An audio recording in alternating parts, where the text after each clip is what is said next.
It started with a single clip, 32 seconds of chaos that would shape an entire narrative. A shaky video, a shot fired, and two motionless guards standing beside Charlie Kirk. Within hours, the footage had flooded every major platform, shared, dissected, and condemned. The image was powerful. Two men frozen while their principal fell. It seemed undeniable proof of failure. But now, months later, a resurfaced investigation reveals a truth far more complex and far more disturbing. Because that viral clip wasn't just incomplete, it was deliberately manipulated. And the people who should have been heroes were turned into villains to protect someone else's secret. Before we uncover what really happened that day, take a moment to subscribe so you don't miss what comes next, because the truth buried beneath this story is darker than anyone expected. The first wave of outrage came fast. Commentators called the guards incompetent. Editorials questioned their training, their awareness, their loyalty. Some even speculated they were complicit. In an age of instant judgment, the clip became the only evidence that mattered. But what the world didn't see was that the footage making headlines had already been edited before it ever reached the public. Investigators would later discover that entire sections, the seconds before and after the gunfire, were missing. Those missing frames, once restored, completely reversed the story. Far from being negligent, the guards were already in motion before the first shot rang out. One was signaling through his earpiece, the other stepping forward to block the line of fire. Their actions weren't slow. They were strategic. The viral video froze them in guilt. The full footage showed them reacting faster than most could process. What was once seen as hesitation was actually precision. Newly uncovered camera angles provided the first undeniable proof. A student's B-roll camera, forgotten in an upper walkway, captured a wide overhead view of the stage seconds before the attack. In that footage, the guards' coordination becomes crystal clear. One scans the crowd while the other fixes his attention toward the lighting rig, the very spot where the shooter would later be seen. When the gunfire erupts, they move instantly. One lunges toward Kirk, shielding him with his own body, while the other breaks formation to locate the source of the attack. Their motions were clean, measured, and trained, the instincts of professionals under pressure. Later forensic analysis showed their actions reduced response time and prevented further casualties. What the viral narrative condemned as failure was, in truth, heroism that saved lives. Even more revealing was the enhanced audio extracted from the raw files. Audio specialists amplified the background noise and uncovered fragments of conversation between the guards seconds before the shooting. A single word, left, can be heard clearly, spoken through a radio earpiece. That detail, overlooked by every major outlet, confirms the guards were already tracking a potential threat from the upper left quadrant of the stage area. They weren't caught off guard. They were reacting to danger in real time. Yet, somehow, that evidence never appeared in the public version. Instead, the sound was distorted, muffled, and replaced by crowd noise, further strengthening the illusion that no communication occurred. With this new clarity, investigators realized the guards weren't passive witnesses. They were part of a coordinated defense effort that was cut out of the narrative altogether. The next revelation came from frame-by-frame analysis. Forensic teams studying high-definition stills from multiple angles identified something that changed everything. The shooter wasn't in the crowd. The shot came from elevation from behind the lighting rig above the stage. In the slow-motion frames, a faint flash appears from that position, aligning perfectly with the bullet's downward trajectory found in the medical report. The marksman had positioned himself at a perfect angle, hidden among technical scaffolding meant for cameras and lights.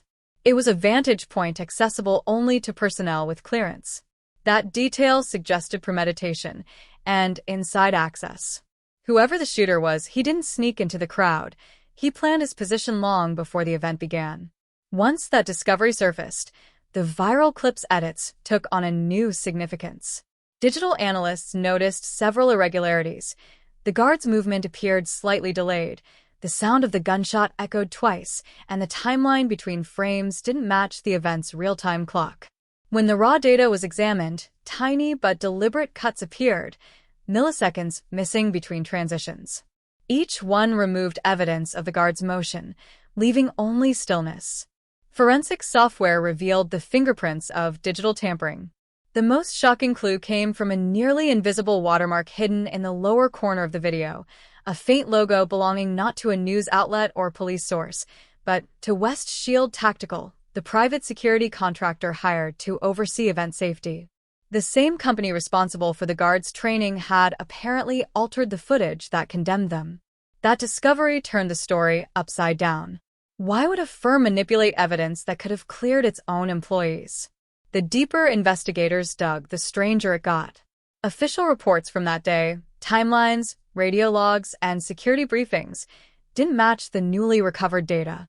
Key sections were rewritten, timestamps adjusted, and descriptions of the shooter scrubbed entirely. Early drafts referenced a figure near the lighting rig and reports of a muzzle flash from elevation. In later versions, those lines disappeared. The official version simply read, "Shooter position unidentified. Response delayed." The men who had shielded their principal were now blamed for the attack. When journalists questioned the inconsistencies, their access was suddenly revoked. Press requests for unedited footage were denied, citing national security protocols. Within days, entire archives related to the event were locked under government review. The investigation, once public and transparent, became closed and classified. Those who tried to push back faced chilling consequences, proof that truth, once challenged, is rarely allowed to breathe freely. In the aftermath of the viral footage, a handful of people began to ask the right questions. They weren't activists or political insiders. They were journalists, students, and ordinary witnesses who believed that evidence should speak louder than emotion. But for daring to search beyond the official story, they were met not with answers, but with silence, intimidation, and erasure. The system moved quickly, methodically, to ensure that their discoveries would never see the light of day. One of them was a student reporter named Lily Carter, a quiet but determined media student who had been covering the event for her university's news outlet. She wasn't supposed to capture history that day. She had simply been assigned to record B-roll footage for a documentary project. But her camera, perched on a balcony overlooking the main auditorium, caught something no one else did, a wide-angle view that proved the guards had acted instantly when the first gunshot rang out. Her footage contradicted the viral narrative that portrayed them as frozen, incompetent, or complicit. When Lily reviewed her video, she realized immediately how different it was from what the world was seeing online. She sent a copy to her editor and planned to upload it to the university's archive the next morning. But by sunrise, her access to the newsroom system had been revoked. Within 24 hours, her supervisor told her to hand over all original footage for verification. She complied, assuming it was a routine check. Instead, her camera and hard drive were confiscated under the pretext of a data security protocol. 2 days later, the footage vanished from the university's servers entirely.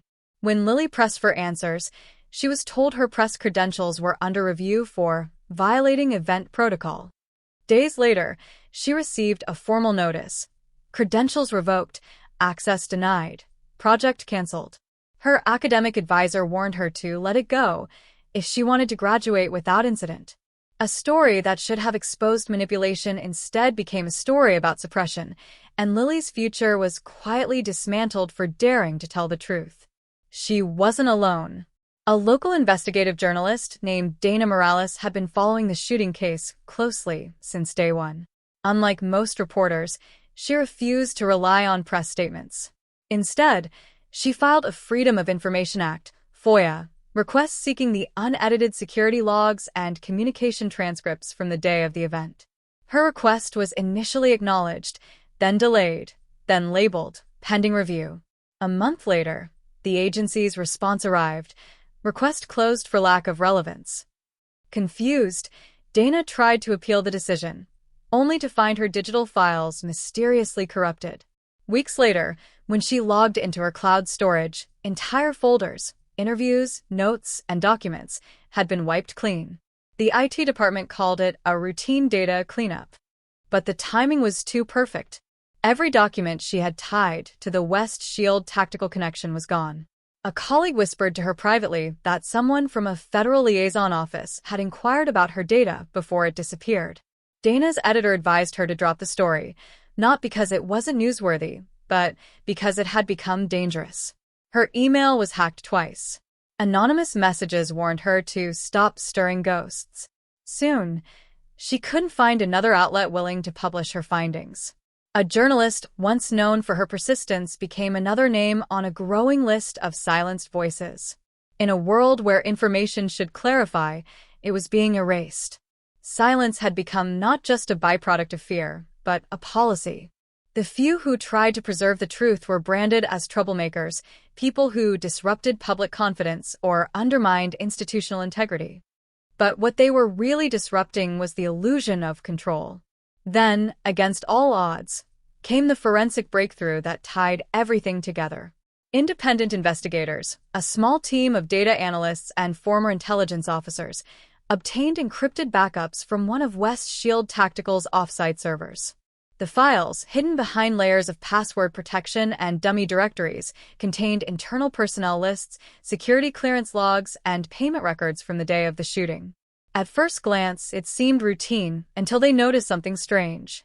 One name appeared twice. In one file, it was listed as a technical assistant. In another, as an external contractor. Same name, same face, different job titles. When the investigators cross-referenced the credentials, they found that one ID was legitimate, assigned to a contracted sound engineer, while the other had been created 3 days before the event using falsified identification data. The accompanying photo showed the same man, wearing a university lanyard, but the background of his image was inconsistent with official ID photos. Tracing the credentials led to a chain of shell companies. Payment records revealed that this man, now believed to be the shooter, had received multiple transfers totaling nearly $180,000 from an offshore account in the Cayman Islands. The sender, a subsidiary connected to West Shield Tactical's subcontractor network. The discovery suggested a sophisticated laundering operation, one that disguised payments under the guise of equipment maintenance and consulting fees. It became increasingly clear this was no lone gunman. The shooter had been hired, placed, and cleared for access. He wasn't an intruder. He was an insider. This revelation shattered the public narrative. It meant that the attack had been enabled, whether knowingly or not, by those entrusted to protect. And when the plan unraveled, when witnesses and raw footage exposed inconsistencies, someone within the chain of command moved quickly to rewrite history. That was when the viral video emerged, serving as both distraction and deception. The manipulation wasn't sloppy. It was surgically precise. Frame-by-frame analysis showed that edits were timed down to the millisecond. The color balance had been subtly altered to mask lighting inconsistencies. The crowd audio was layered to drown out radio chatter, and the guards' motions were slowed to make them appear indecisive. Experts later determined that voice distortions had been deliberately introduced to obscure verbal commands between security members. The entire sequence had been engineered to evoke outrage. Even more disturbing was the upload trail. The viral version of the clip wasn't leaked from an anonymous source, as early reports claimed. Metadata showed it was uploaded from a secure IP address registered in Arlington, Virginia, just blocks from several defense contracting offices. The file's internal code revealed timestamps matching the office hours of West Shield Tactical's digital media department. The clip appeared online less than 48 hours after the shooting. That wasn't an accident. It was orchestration. As the investigation widened, the motive became clearer. The footage didn't just protect reputations, it protected revenue. West Shield Tactical had millions in federal contracts, all tied to their reputation for security integrity. A scandal involving one of their own, especially one implicating insider involvement, would have triggered audits, contract losses, and criminal liability. The viral video served a dual purpose. It deflected blame onto individual guards while preserving the corporation's public image. Protect the brand, protect the contract, protect the narrative. That became their unspoken mantra. But truth has a way of resurfacing, even when buried under layers of deceit. Every redacted document, every silenced witness, Every anonymous warning traced back to one central fact: the truth wasn't lost by mistake. It was buried on purpose. The guard's supposed hesitation was never the real story. It was a distraction, a smokescreen for a deeper internal failure. The outrage it fueled was useful.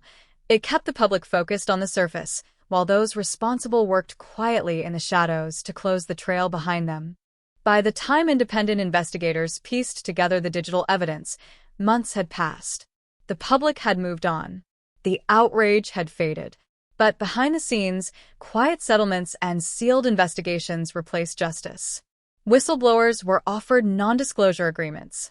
Journalists found their stories spiked before publication. Social media accounts that tried to res-hair the original wide-angle footage were flagged for misleading content. In the end, the facts told two stories, one seen by the world and one hidden beneath digital manipulation. The world saw a viral image of inaction, failure, and negligence. But the evidence showed something entirely different, a chaotic moment met with professionalism, quick thinking, and courage. The guards had acted exactly as they were trained to, and they were punished for it. Their reputations were sacrificed to protect a far larger institution.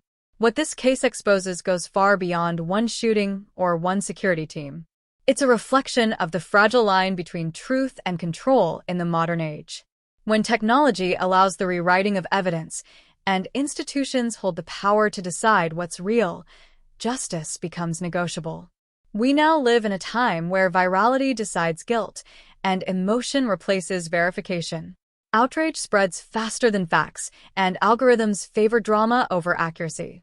In that landscape, even the purest truth can be edited into a lie. The real danger isn't in what we see online, it's in what's missing. Every deleted frame, every silenced journalist, every vanished file chips away at the foundation of accountability. Facts no longer stand on their own. They need defenders. Truth itself now requires witnesses brave enough to risk everything just to preserve it.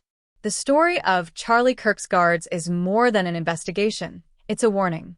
When manipulation becomes strategy and censorship becomes law, the line between safety and secrecy dissolves. And when power can manufacture narratives as easily as it deletes evidence, democracy itself becomes fragile.